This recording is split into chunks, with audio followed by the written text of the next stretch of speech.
जय श्री कृष्ण। राधे राधे। आइए सुनते हैं मौनी अमावस्या व्रत कथा, पूजन विधि एवं महत्व। हिंदू धर्म में हर साल इस दिन माघ महीने की और धार्मिक कार्यों का महत्व मौनी अमावस्या कहते हैं। मान्यता है कि ऐसा करने से पुण्य फलों की प्राप्ति होती है और पितरों का आशीर्वाद मिलता है। लेकिन क्या आपको पता है कि इस दिन क्या करना चाहिए और क्या नहीं करना चाहिए? जानने के लिए सुने यह पूरी कथा। इस दिन विशेष रूप से व्रती लोग मौन व्रत रखते हैं और एकांत में बैठकर मौन रहते हैं। इससे वे अपने मन को शांति और ध्यान की अवस्था में ले जाने का प्रयास करते हैं। व्रती लोग भगवान शिव और पार्वती माता की पूजा करते हैं। शिवलिंग की पूजा, बेलपत्र का अर्चना और भगवती पार्वती का स्मरण करना उचित है। इस दिन व्रती व्यक्ति अपने मन को शुद्ध करने और आत्मा को अपने साथ संवाद करने के लिए ध्यान और मनन करते हैं। मौनी अमावस्या पर दान करना भी अच्छा होता है। ब्राह्मणों, गुरुजनों, यतियों और गरीबों को दान देना शुभ माना जाता है। कुछ लोग इस दिन तीर्थ स्थलों की यात्रा करते हैं और पवित्र नदियों में स्नान करने का प्रयास करते हैं। मौनी अमावस्या पर क्या नहीं करें? मौनी अमावस्या के दिन व्रती लोगों को बहुत बोलना नहीं चाहिए। वे मौन रहकर अपने मन को शांति प्रदान करने का प्रयास करते हैं। व्रती लोगों को अनादर पूर्वक बातचीत नहीं करनी चाहिए और धार्मिकता में रहना उचित है। मौनी अमावस्या को अशुभ माना जाता है, इसलिए इस दिन किसी भी प्रकार की अशुभ क्रियाएं नहीं करनी चाहिए। आइए सुनते हैं मौनी अमावस्या व्रत कथा। पुराणों के अनुसार कांचीपुरी में एक ब्राह्मण रहता था। उसका नाम देवस्वामी था तथा उसकी पत्नी का नाम धनवती था। उनके 7 पुत्र तथा एक पुत्री थी। पुत्री का नाम गुणवती था।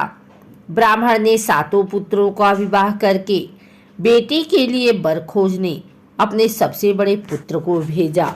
उसी दौरान किसी पंडित ने पुत्री की जन्म कुंडली देखी और बताया, सप्तपदी होते होते यह कन्या विधवा हो जाएगी।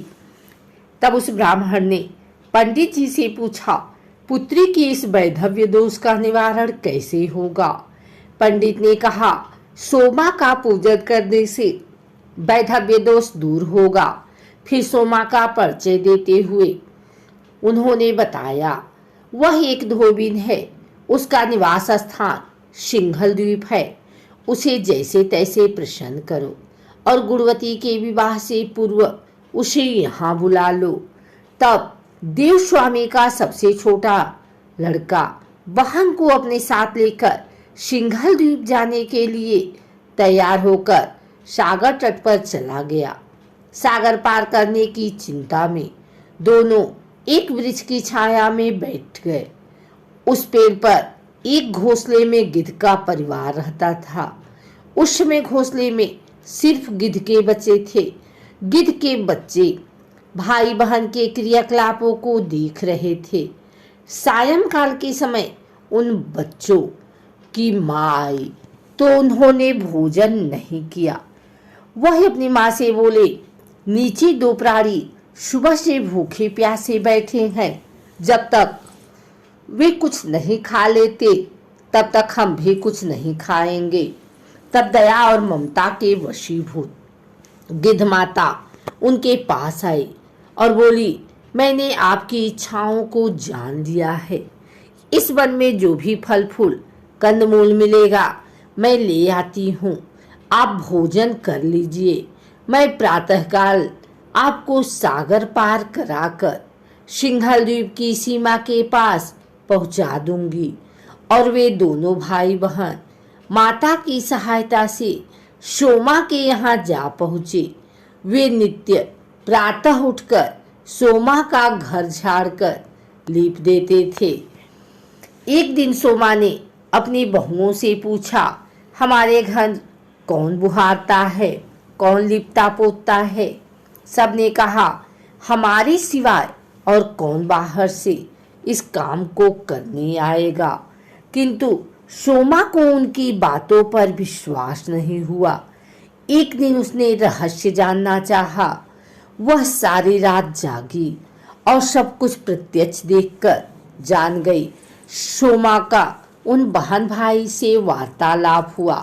भाई ने सोमा को बहन संबंधी सारी बात बता दी। सोमा ने उनकी श्रम साधना तथा सेवा से प्रसन्न होकर उचित समय पर उनके घर पहुंचने का वचन देकर कन्या के वैधव्य दोष निवारण का आश्वासन दे दिया। मगर भाई ने उससे अपने साथ चलने का आग्रह किया। आग्रह करने पर सोमा उनके साथ चल दी।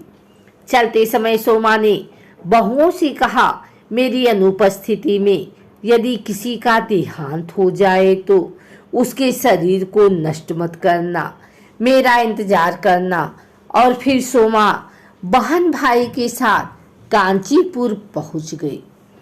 दूसरे दिन गुणवती के विवाह का कार्यक्रम तय हो गया।